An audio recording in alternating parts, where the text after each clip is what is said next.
Hi friends, আশা করি আপনারা সবাই ভালো আছেন। আপনাদের সবার ভালোবাসা নিয়ে আজকে কিন্তু আমরা দুজন আবার চলে এসেছি একটা নতুন। বন্ধুরা, আমার কমেন্ট বক্সে অনেকেই কমেন্ট করেছেন সোশ্যাল মিডিয়ায় ইদানিং কালে কিন্তু আমরা সেই ভিডিও দেখেছি, কিন্তু মেজর ডালিমের সম্পর্কে অনেকেই জানতে কি বলেছেন ওনার সম্পর্কে ভিডিও আনার জন্য। তাই খুঁজে খুঁজে বন্ধুরা আপনাদের জন্য আজকে একটা নিয়ে এসেছি যে মেজর ডালিম কিভাবে না ভিলেন থেকে নায়ক হয়ে উঠলেন, সেই রকমই একটা প্রতিবেদন।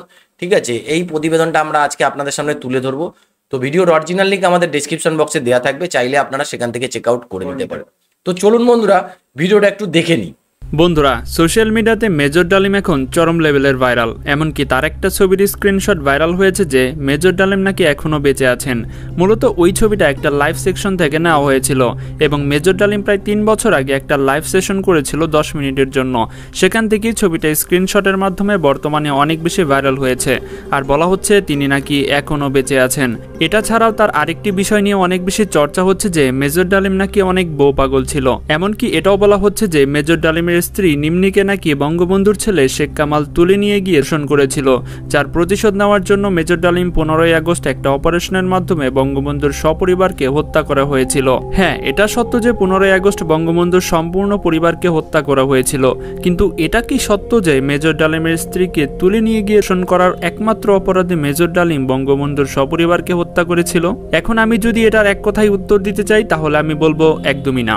এটা কিন্তু আমার কথা না, এটা যার কথা সেটাও আমি আপনাদেরকে সামনে বলছি, তাহলে আপনারা বিষয়টা বুঝতে পারবেন। তবে একথা সত্য যে মেজর ডালিমের স্ত্রী আসলেই অপহরণ হয়েছিলেন। এটার মূল কাহিনী কি আসলে সেটাও আমি আপনাদেরকে বলবো। তাহলে চলুন প্রথমে আমরা মেজর ডালিম সম্পর্কে কিছু গুরুত্বপূর্ণ তথ্য জেনে আসি। যাকে আপনারা মেজর ডালিম নামে চেনেন, এর সম্পূর্ণ নাম হচ্ছে শরীফুল হক ডালিম। তিনি জন্মগ্রহণ করেছিলেন 1946 সালে। মুক্তিযুদ্ধের সময় তার অসাধারণ অবদানের জন্য তাকে বীরোত্তম খেতাব দেওয়া হয়েছিল, কিন্তু তিনি যার নেতৃত্বে যুদ্ধ করেছিলেন তার সম্পূর্ণ পরিবারকে হত্যা করার কারণে সবকিছুই তিনি হারিয়েছেন। তিনি বঙ্গবন্ধুর সপরিবারকে হত্যা করার পর নিজেই বাংলাদেশ বেতারে সেটার বর্ণনা দিয়েছেন। মেজর ডালিম বলছি, অদ্য সকাল হতে খন্দকার মুশতাক আহমেদের বলিষ্ঠ নেতৃত্বে সামরিক বাহিনী ক্ষমতা দখল করিয়াছে। মেজর ডালিমের কর্মজীবন শুরু হয়েছিল 1964 সালে পাকিস্তান বিমান বাহিনীতে যোগদানের মাধ্যমে। পরবর্তীতে পাকিস্তানে যুদ্ধ শুরু হলে তিনি বিমান বাহিনী ছেড়ে পাকিস্তান সেনাবাহিনীতে যোগ দেন। সেনাবাহিনীতে তিনি 1971 সালের এপ্রিল মাস পর্যন্ত কর্মরত ছিলেন। বাংলাদেশের সাথে পাকিস্তানের যুদ্ধ শুরু হলে তিনি 1971 সালের এপ্রিল মাসে পাকিস্তান সেনাবাহিনী থেকে পালিয়ে বাংলাদেশে এসে বাংলাদেশের পক্ষে যুদ্ধ করতে শুরু করে। মুক্তিযুদ্ধের সময় তার এই অসামান্য সাহসী পদক্ষেপের জন্য এবং যুদ্ধ করার জন্য তাকে বীরোত্তম খেতাব দেওয়া হয়েছিল। এরপর তিনি 1975 সালের বঙ্গবন্ধুর সপরিবারকে হত্যা করার নেপথ্যে তিনি জড়িত ছিলেন। মূলত তারা 12ই আগস্ট ঠিক করেছিল যে 15ই আগস্ট বঙ্গবন্ধুর সপরিবারকে উৎখাত করা হবে, কিন্তু কেন 15ই আগস্টকে তারা নির্বাচন করেছিলেন সেটার একটা কৌশলগত কারণ জানা যায়। 15ই আগস্ট ছিল ঢাকা বিশ্ববিদ্যালয়ের একটা অনুষ্ঠান, যার কারণে আইন শৃঙ্খলা বাহিনী সকলেই সেই দিকে বেশি তৎপর ছিল। এমনকি শেখ মুজিবুরের রক্ষী বাহিনীকেও ঢাকা বিশ্ববিদ্যালয়ের টহল দেওয়ার জন্য সেখানে পাঠিয়ে দেওয়া হয়েছিল। অপরদিকে ভারতও 15ই আগস্ট তাদের স্বাধীনতা দিবস পালনের জন্য ব্যস্ত থাকবে। এ সকল সমীকরণ মিলিয়েই তারা 15ই আগস্টকে হামলার জন্য বেছে নিয়েছিল। এরপর মেজর ডালিম বাংলাদেশের উচ্চ পর্যায়ে বিলাসবহুল জীবনযাপন করতে থাকে। তারপর 1988 সালে তাকে রাষ্ট্রদূত হিসেবে কেনিয়ায় পাঠিয়ে দেওয়া হয়েছিল।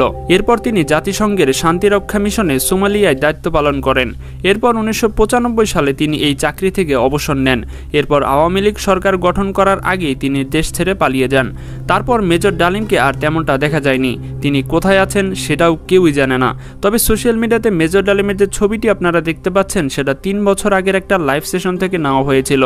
সেই থেকে সকলেই ধারণা করছে যে মেজর ডালিম নাকি এখনও বেঁচে আছেন, কিন্তু তিনি এখন কোথায় আছেন তার সঠিক তথ্য কেউ জানে না।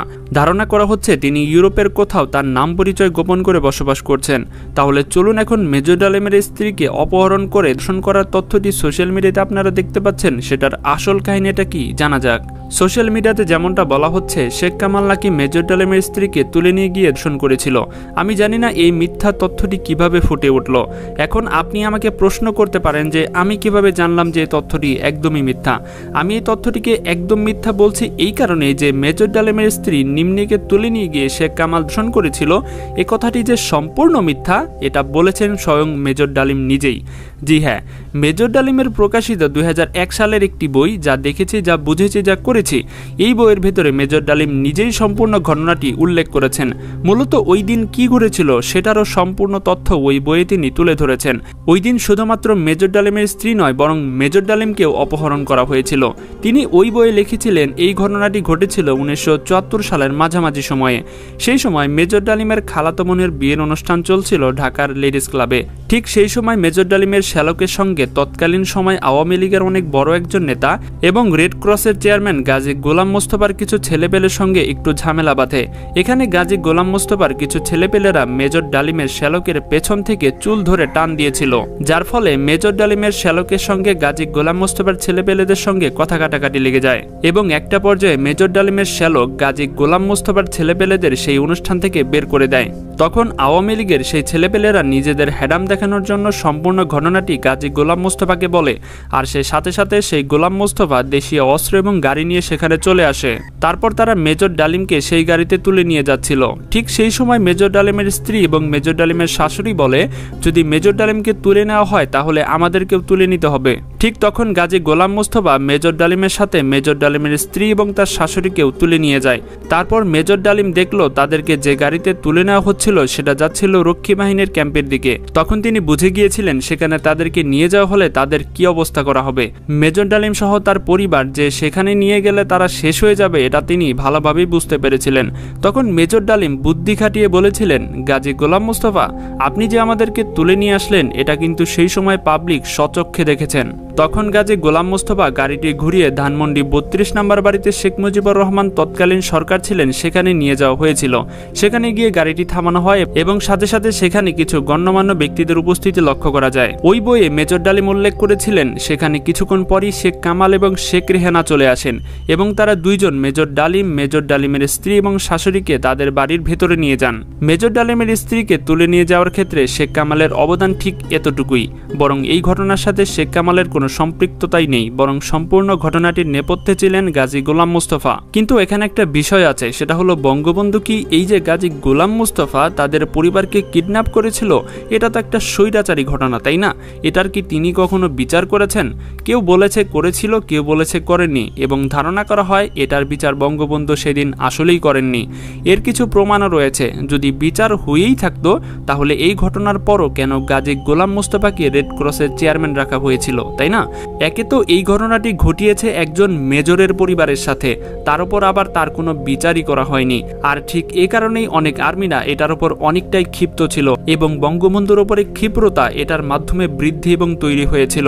এখানে মেজর ডালিমের একটা ইন্টারেস্টিং ফ্যাক্ট আপনাদের বলি, যখন বঙ্গবন্ধুকে সপরিবারে শেষ করে দেওয়া হয়েছিল তখন তিনি কিন্তু অনেক ক্ষমতার অধিকারী ছিলেন। তখন তিনি চাইলে গাজী গোলাম মোস্তফাকেও শেষ করে দিতে পারতেন, কিন্তু তিনি এতটাই চৌকস ছিলেন যে তিনি এটা করেননি। কারণ হিসেবে তিনি বলেছিলেন তিনি যদি এটা করতেন তাহলে সবাই ভাবতো এটা মেজর ডালিম তার ব্যক্তিগত আক্রোশ থেকে এমন ঘটনাটি ঘটিয়েছে এবং সবাই ভাবতো বঙ্গবন্ধুকে মেজর ডালিম নিজের পার্সোনাল রিভেঞ্জ নেওয়ার জন্যই এমনটা করেছে।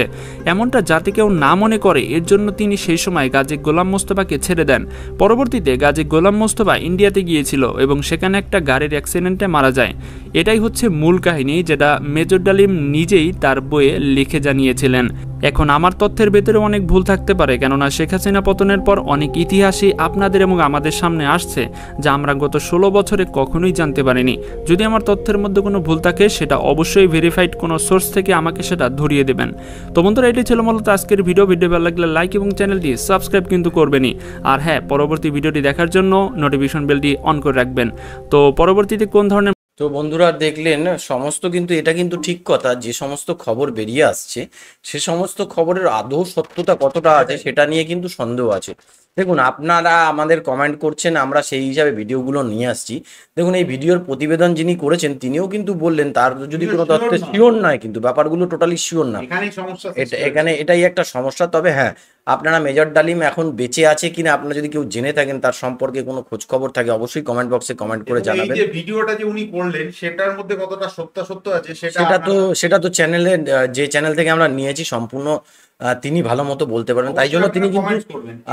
মানে ভিডিও শেষে বলে দিলেন কিন্তু যে আমার যদি কোনো ভুল থেকে থাকে অরিজিনাল সোর্স থেকে নিয়ে বলবেন। দেখুন কোনো কিছুর সাথে তো অনেক কিছু খবর বেরোয়, কিন্তু সব খবর যে সত্য তারও সত্যতা নেই, আবার সত্যি হতেও পারে এইরকম। তো মেজর ডালিমের সম্পর্কে এই ছিল আজকের প্রতিবেদন। যদি ভালো লেগে থাকে অবশ্যই ভিডিও লাইক আর চ্যানেল সাবস্ক্রাইব করতে কিন্তু ভুলবেন না। আজকের মতো ভিডিওটা এখানেই শেষ করছি, কাল আবার দেখা হবে আপনাদের সাথে একটা নতুন ভিডিও নিয়ে নতুন রূপে।